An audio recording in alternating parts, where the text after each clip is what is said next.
이렇게 정치적 혼란이 이어지면서 지역 부동산 시장이 본격적인 침체 국면에 접어들 수 있다는 우려가 나오고 있습니다. 울산의 미분양 증가율이 전국에서 가장 높은 가운데 아파트 분양 미달 사태가 속출하고 거래도 급격히 줄고 있습니다. 이상욱 기자입니다.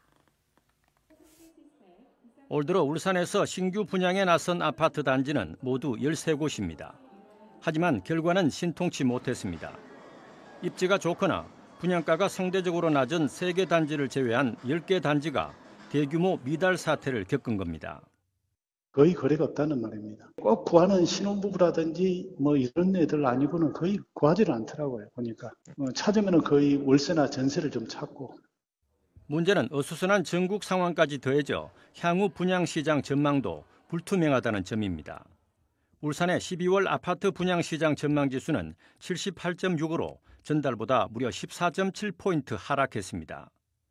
2달 전 기준치를 넘어 106.3을 기록하며 높아진 기대감이 급격히 하락한 겁니다. 올 하반기부터 시행된 대출 규제 강화로 매수 심리까지 얼어붙으면서 기존 아파트 거래도 크게 줄고 있습니다. 이달 들어 지난 12일까지 울산의 아파트 거래 건수는 144건, 지난달 같은 기간 382건에 비해 거래량이 3분의 1 수준에 불과합니다. 겨울철 거래 비수기를 감안하더라도 감소 폭이 심상치 않은 건데 연중 최저 수준으로 떨어질 수 있다는 전망이 나옵니다.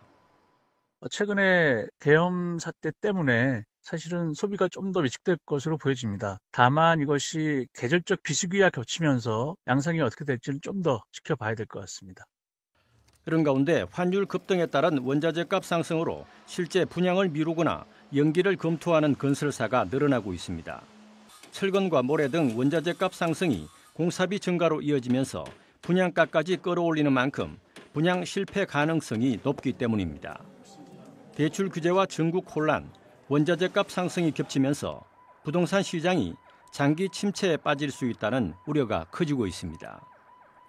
MBC 뉴스 이상욱입니다.